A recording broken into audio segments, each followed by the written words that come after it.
Assalamu alaikum everyone. I welcome you all once again to the Society of Free Educators. This is session number 21 um, from the class of Communication Skills, Development and Learning. So let's have a quick recap of what we have learned earlier. We have understood the difference between beside and beside. Both are preposition, and beside is used in case of describing a location, and besides is used when you want to add some extra information or a strong point to the sentence you have spoken. Then we understood three phrases by using the word face.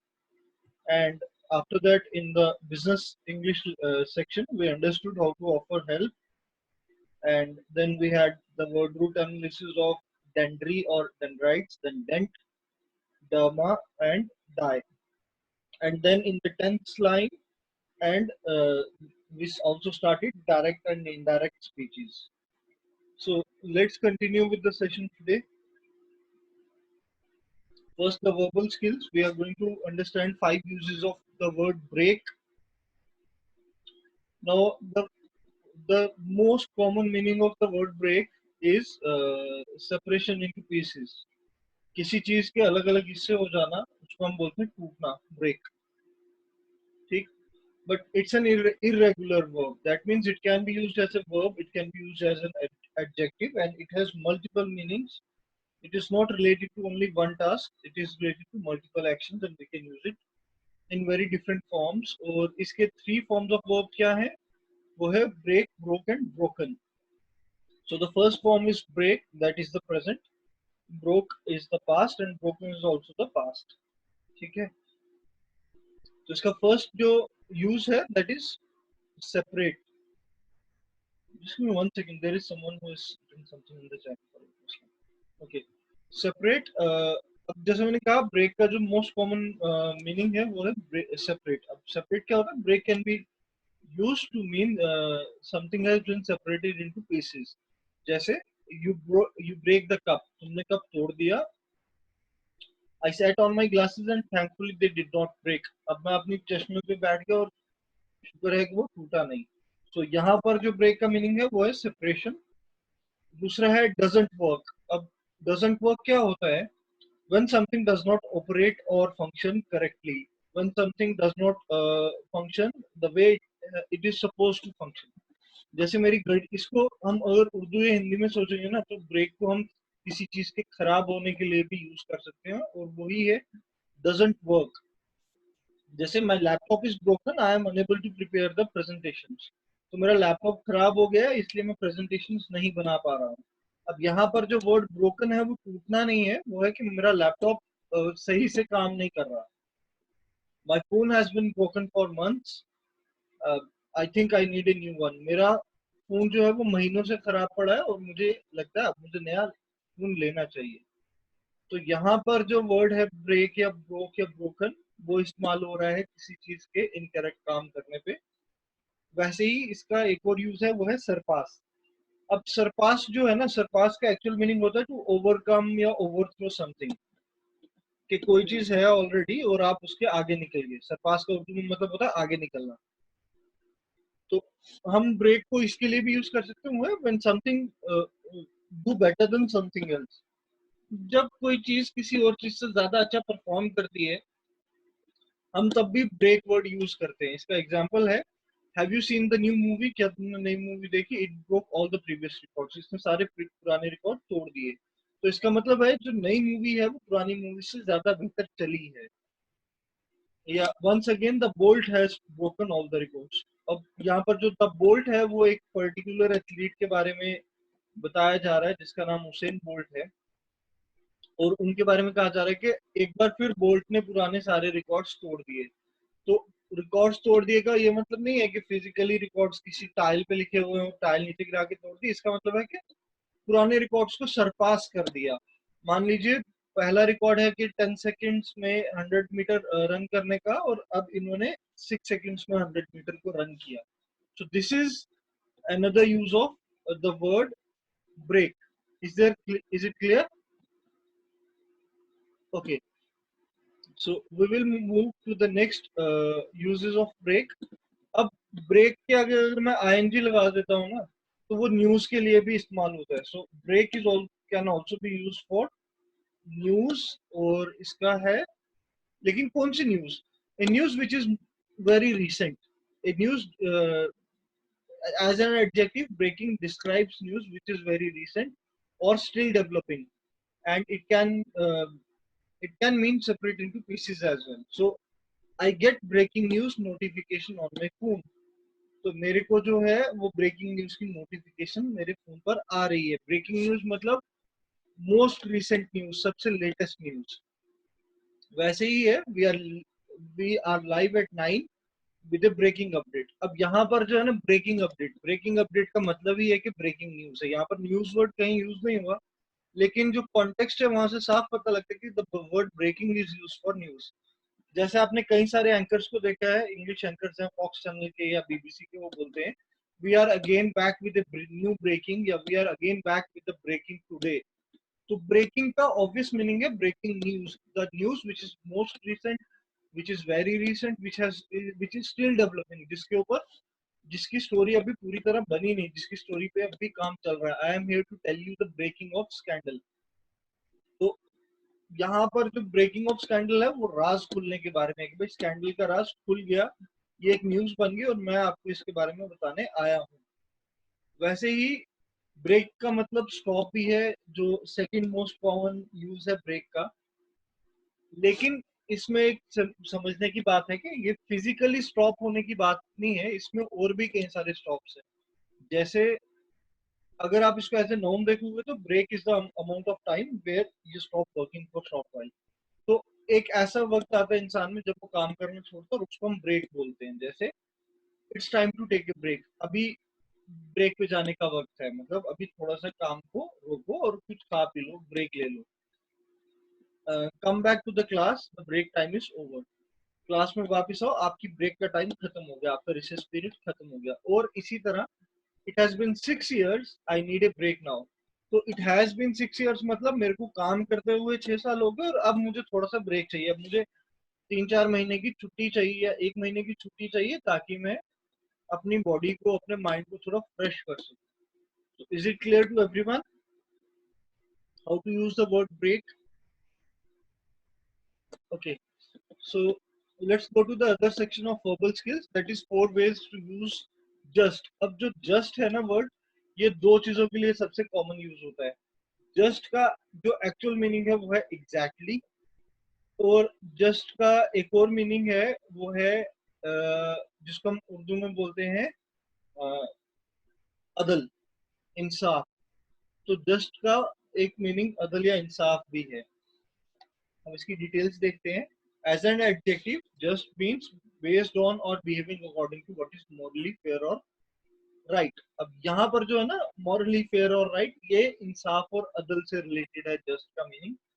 और as an adverb, just means exactly और point, और it points towards very recent और immediate past. आपके बिल्कुल पहले कुछ हुआ होगा या एकदम अभी के अभी कुछ हुआ होगा, हम उसको भी जस्ट के साथ एक्सप्रेस करते हैं एज एन एडवर्ब। अब इसकी एग्जांपल्स देखते हैं हम।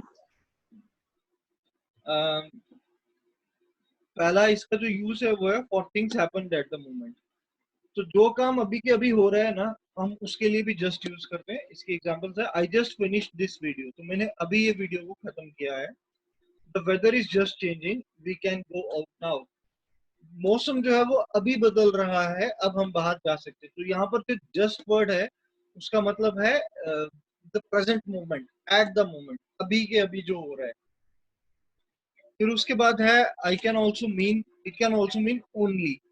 तो जस्ट का एक मतलब वो होता है only. I need just one more thing, मतलब मेरे को सिर्फ एक चीज और चाहिए। और फिर the book cost me just 1 pound, मेरे को ये किताब की जो कीमत पड़ी वो सिर्फ 1 पाउंड पड़ी। अब तीसरा यूज जो है जस्ट का वो है एग्जैक्टली exactly, और एग्जैक्टली exactly एक एडवर्ब है। इट इज जस्ट 4 o'clock, तो अभी सिर्फ 4 बजे हैं। और उसके बाद है this is just what I wanted, ये एग्जैक्टली exactly वो है जो मुझे चाहिए। ठीक है, तो यहाँ पर जो जस्ट है वो एग्जैक्टली के लिए यूज हो रहा है। मैं एक और एग्जांपल देता हूँ, दिस इज जस्ट 15 रुपीज, तो ये एग्जैक्टली 15 रुपए है। तो यहाँ पर जो जस्ट है वो एग्जैक्टली के लिए यूज हो रहा है। और इसका एक और एग्जांपल है, it can also be use to emphasise other words and expression. तो जस्ट को आप किसी और वर्ड पे या किसी और एक्सप्रेशन पे जोर देने के लिए भी इस्तेमाल कर सकते हो। इसका एग्जाम्पल हम देखते हैं, I just love this T shirt. तो अब यहाँ पर टी शर्ट के ऊपर अगर मुझे जोर देना है तो मैं बोलूंगा मुझे ये टी शर्ट बेहद पसंद है, तो I just love this T shirt. और उसके अलावा एक और एग्जांपल है इसकी, isn't this just the best day of the school ever? क्या ये स्कूल का सबसे बेहतरीन दिन नहीं है? तो यहाँ पर जो बेस्ट डे है उस पर जोर देने के लिए हम, उस पर एम्फसाइज करने के लिए हम द वर्ड जस्ट को यूज कर रहे हैं। Is it clear to everyone? किसी को पूछना कुछ इसमें? Okay, let's go to the business English section. आज हम पढ़ेंगे द लैंग्वेज फॉर अपोलोजाइजिंग। अब अपोलोजाइजिंग का लैंग्वेज हम देखेंगे। पहले तो अपोलोजाइजिंग होती है माफी मांगना। और माफी किन सूरतों में मांगी जाती है? या तो आपने कुछ गलत कर दिया, या आपसे गलती से कुछ ऐसा हो गया जो नहीं होना चाहिए था, या फिर आप वो नहीं कर सके जो आपसे एक्सपेक्टेड था।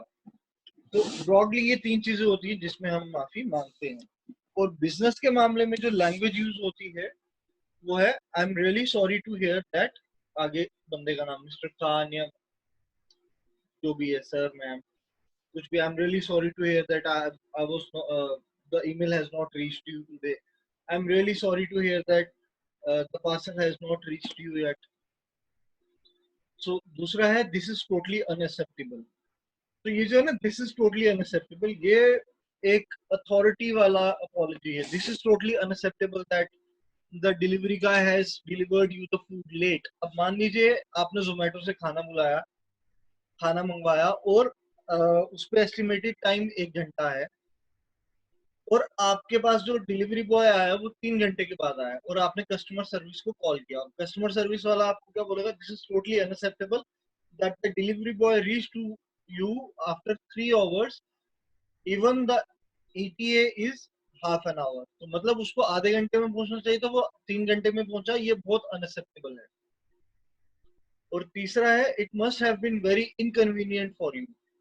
अब यहाँ पर जो अपॉलजी है ये देखो, दिस इज टोटली अनएक्सेप्टेबल और it must be very inconvenient for you, इसमें द वर्ड सॉरी हमने कहीं यूज नहीं किया, लेकिन ये बिना सॉरी वाली अपॉलजीज है। It must have been very inconvenient for you to redraw the project again, या to redo the project again. मान लीजिए आपने मेरे को एक प्रोजेक्ट फाइल दी और मुझसे वो डिलीट हो गई, तो मैं आपको कैसे बोलूंगा? It must have been very inconvenient for you to redo the project again. ठीक है, वैसे ही you have my word that we will sort this out, या I promise you it won't happen again. अब you have my word that I will sort this out या we will sort this out में भी apology का sorry कहीं नहीं है, और I promise you that it won't happen again, इसमें भी सॉरी वर्ड कहीं नहीं यूज हो रहा, मगर इन दोनों में एक सेंस ऑफ अश्योरेंस है। तो आप अपने नीड के हिसाब से अपोलोजाइजिंग की लैंग्वेज चूज कर सकते हो। मैं आपको ब्रॉडली बताता हूँ ये कहाँ कहाँ यूज होती है। I am really sorry to hear that mister XYZ that the thing has been broken. ये एक बहुत फॉर्मल वे है, स्ट्रेट फॉरवर्ड और फॉर्मल। उसके बाद है, दिस इज टोटली अनएक्सेप्टेबल। ये तब है जब सामने वाला आपको गलती रियलाइज करवाए, या आप सामने वाले को उनकी गलती रियलाइज करवाओ।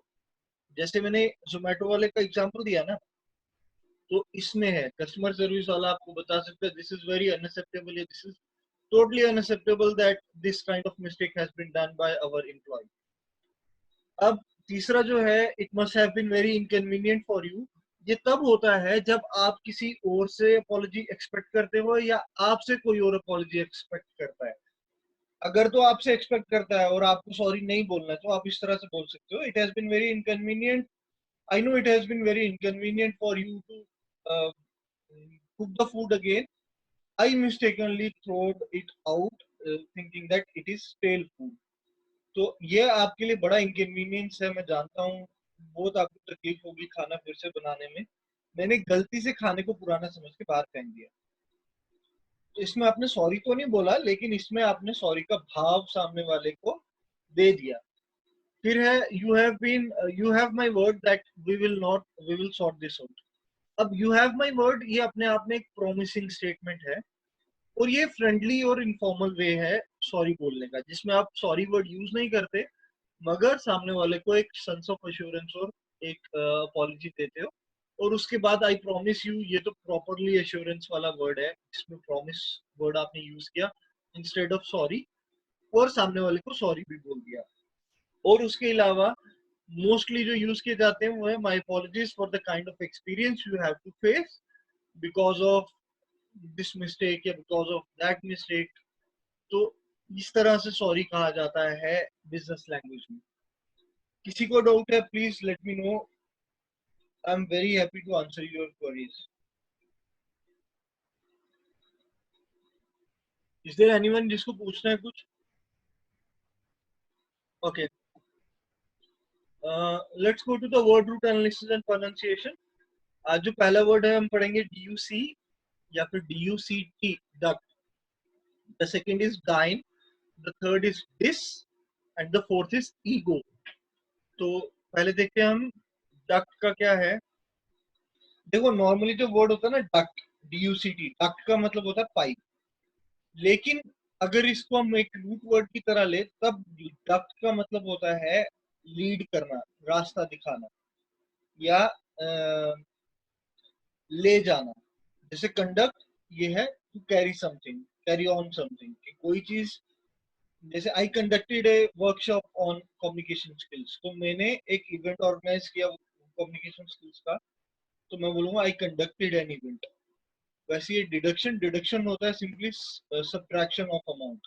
वो कहीं से भी हो सकता है, आपके बैंक अकाउंट से, आपके क्रेडिट कार्ड के बिल से, या आपके टैक्स से डिडक्शन हो सकती है, या इनकम टैक्स रिटर्न से डिडक्शन हो सकती है। डिडक्शन का सिंपल मीनिंग होता है the subtraction of an amount. ठीक है, so let's go to the next root word that is dyn. अब DYN इज डाइन। इसका जो मतलब होता है वो या पावर होता है, या एनर्जी होता है, या स्ट्रेंथ होता है।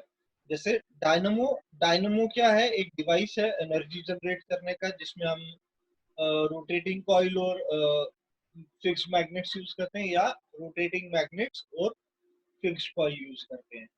फिर है डायनामिक। डायनामिक किसी ऐसी शख्स को या ऐसी पर्सनालिटी को कहा जाता है जो बहुत ज्यादा एनर्जेटिक हो, और इसका लिटरल मीनिंग होता है हैविंग फिजिकल एनर्जी और पावर। बहुत ताकत वाला बंदा, बहुत एनर्जी वाला बंदा, that is a dynamic man.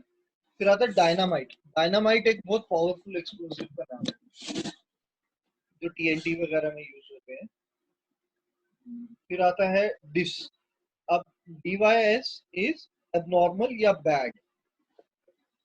अब फर्स्ट वर्ड है इसमें डिस्पेप्सिया।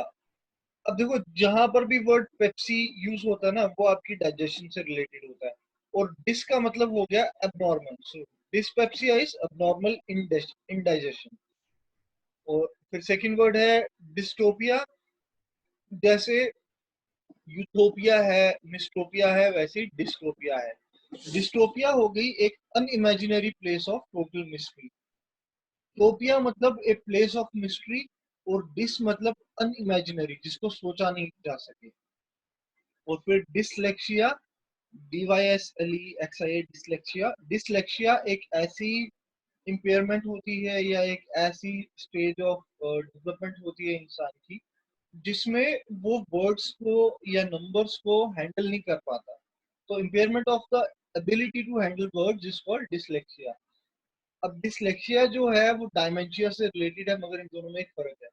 डायमेंशिया में इंसान की सुध खो जाती है, इंसान वर्ड्स तो छोड़ो, अपनी मूवमेंट्स को भी कंट्रोल नहीं कर पाता, और अपनी सोच को तो बिल्कुल कंट्रोल नहीं कर पाता, और उसकी जो इंटेलिजेंस लेवल होती है उस पर बहुत फर्क पड़ता है। लेकिन डिसलेक्सिया में उसकी इंटेलिजेंस बरकरार रहती है, बस वो वर्ड्स को हैंडल नहीं कर पाता। इसका एक एग्जांपल है, जिसने भी ये मूवी देखी होगी ना, तारे जमीन पर, उसमें जो छोटे बच्चे को हुआ था ना कि वो वर्ड्स वगैरह या अल्फाबेट्स वगैरह नहीं समझ पाता, वो उस चीज को हम डिसलेक्सिया बोलते हैं। Is it clear? और डायमेंशिया भूल जाता है इंसान। डायमेंशिया में इंसान बुढ़ापे में आता है और वो सब कुछ भूल जाता है। वो अपने पेरेंट्स तक को या अपने सिबलिंग्स तक को नहीं पहचान पाता। और फिर है फोर्थ वर्ड इज ईगो। अब ईगो का मतलब होता है सेल्फ सेंट्रिक या सेल्फ, अपना आप। इगोइस्टिक मतलब self centric. Alter ego a higher aspect of oneself. Egomania is excessive preoccupation with oneself. किसी को अपने आप से इतना ही लगाव हो गया ना, उसको हम बोलते हैं ही इज एन ईगोमेनियक। बस उसको अपना आप ही दिखता है हर चीज में। Is it clear to everyone? किसी को पूछना कुछ इसमें? Okay, so we shall move to the grammar section now. Grammar section में आज हम देखेंगे डायरेक्ट और इनडायरेक्ट में हमने प्रेजेंट का कर लिया था कन्वर्जन कैसे होता है। आज हम पास्ट का कन्वर्जन देखेंगे। सेम वही है कि पास्ट में भी आपने यही देखना है कि पास्ट का और फर्दर पास्ट में जाना है। हमारे पास रिपोर्टिंग क्लॉज होगा, he tells, he says, he said, he asked, he inquired या ही सजेस्टेड, ही शाउटेड, इस तरह से। और जो रिपोर्टेड क्लॉज होगा अगर वो पास्ट सिंपल में है, जैसे I bought a new car, वो जाएगा पास्ट परफेक्ट में। he said that he had bought a new car. Clear? Okay. फिर है पास्ट कंटिन्यूअस और past perfect continuous. Past continuous convert होगा पास्ट परफेक्ट कंटिन्यूअस में। अगर आपको टेंस लाइन याद है ना, तो आपको यहाँ से अंदाजा हो जाएगा कि पास्ट सिंपल के जो सबसे करीबी पास्ट था वो पास्ट परफेक्ट था, और पास्ट कंटिन्यूअस के जो सबसे करीबी पास्ट था वो पास्ट परफेक्ट कंटिन्यूअस था। इसीलिए जो जनरल रूल है इसका वो मेंटेन रहा कि पास्ट में आपने फर्दर पास्ट में जाना है। जैसे पास्ट कंटिन्यूअस में I was going to school, ये कन्वर्ट हो गया ही सेड दैट या he told me that he had been going to the school. Clear? Is it clear to everyone? Okay, अब पास्ट परफेक्ट में ही change होता है और पास्ट परफेक्ट कंटिन्यूअस में ही चेंज होता है। इसका रीजन ये है कि पास्ट परफेक्ट या पास्ट परफेक्ट कंटिन्यूअस एक तो एक दूसरे के बहुत पास होते हैं और इनसे पीछे इंसान जा भी नहीं सकता। इंग्लिश लैंग्वेज में पास्ट टेंस के चार फॉर्म्स में ये दो लास्ट फॉर्म्स होते हैं जो एक दूसरे के बहुत पास होते हैं, मगर इनसे पीछे और कोई फॉर्म नहीं होती, इसलिए इनको कन्वर्ट नहीं करते। I had been to France, जैसे ही says I had been to France, ये कन्वर्ट हो जाएगा he said that he had been to France twice. वैसे ही I had been going to school every day, he said that he had been going to the school every day. Clear है ये? Okay okay. अब हम इसमें verbs की form देखते हैं कि वर्ब्स कैसे कन्वर्ट होते हैं। पहला है विल, वुड में कन्वर्ट हो जाएगा। देखो, हम इसमें फ्यूचर का भी पढ़ सकते हैं, मगर फ्यूचर के पढ़ने की जरूरत नहीं पड़ेगी क्योंकि जो हम आगे फर्दर रूल्स पढ़ेंगे वो फ्यूचर अपने आप उसमें फ्यूचर टेंस कवर हो जाएगा, जैसे यहाँ हो रहा है। विल कन्वर्ट हो जाएगा वुड में। तो जैसे ही said that I will come and see you soon, ये कन्वर्ट हो जाएगा he said that he would come and see me again. ठीक। अब कैन कुड में चेंज हो जाएगा, जैसे I can swim under water for 5 minutes, तो he said that he could swim under water for 5 minutes. अगर यहाँ पर ही सेड आई कैन की जगह होता ही I said I can swim under water for 5 minutes, तो इसको कन्वर्ट करते हैं हम I said that I could swim under the water for 5 minutes. वैसे ही मस्ट चेंज होता है हैड टू में, क्योंकि मस्ट जो है वो प्रेजेंट फॉर्म है और हैड टू पास्ट फॉर्म है। जैसे ही said all tickets must be bought in advance, तो उसने कहा था सारी की सारी टिकट्स एडवांस में खरीदी जाएंगी। खरीदी जाएंगी इज प्रेजेंट, और इसको ये कन्वर्ट होएगा पास्ट में, इसीलिए मस्ट की जगह हैड टू है। तो he said that all tickets had to be bought in advance, तो उसने कहा कि सारी टिकट्स एडवांस में खरीदी जानी थी, had to be। ठीक है, तो नेक्स्ट देखते हैं हम। shall कन्वर्ट हो जाएगा शुड में, जैसे will कन्वर्ट हुआ would में। he said या he asked what shall I do about it, So he questioned what he should do about it. अब इसको हम एक तरह से और कन्वर्ट कर सकते हैं, क्योंकि डायरेक्ट और जब आप इनडायरेक्ट स्पीच यूज करते हो उसमें आपको थोड़ी सी फ्रीडम मिल जाती है, until and unless the correctness of the sentence is maintained. तो इसको अगर हम एक और तरह से कन्वर्ट करें, हम इसको ऐसे भी कर सकते हैं, he questioned what he shall do about it. He questioned what he should do about it. ठीक है, या he asked what should he do about it. तो क्वेश्चंस की जगह हम आस्क भी यूज कर सकते हैं, इंक्वायर्ड भी यूज कर सकते हैं. अब मे कन्वर्ट होगा माइट में, जैसे ही सेड मे आई स्मोक, तो ये कन्वर्ट हो जाएगा ही asked if he might smoke. लेकिन अगर मेरे को माइट यूज नहीं करना तब मैं क्या करूंगा, मैं इसको ऐसे बोल सकता हूँ he asked for a permission to smoke. ठीक है, तो यहाँ पर आपको इतनी फ्रीडम मिल गई कि अल्टीमेटली तो उसने स्मोकिंग की परमिशन ही मांगी है ना, मे आई स्मोक. तो he asked if he could smoke, he asked if he might smoke, he asked a permission for smoke. तो ये क्लियर है सबको? Is there anyone who wants to add something or wants to ask anything?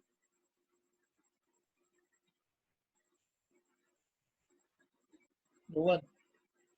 Okay, so we shall continue in the next session. Thank you guys, you have been very wonderful today. From the session number 28, we shall start IELTS as well. ठीक है, तो हम IELTS के भी तैयारी का जो है पैटर्न एक वो देखना शुरू कर देंगे, but it will be after session number 28. Okay, so we shall see you sir. I will see you again in the next session. Thank you guys, bye bye.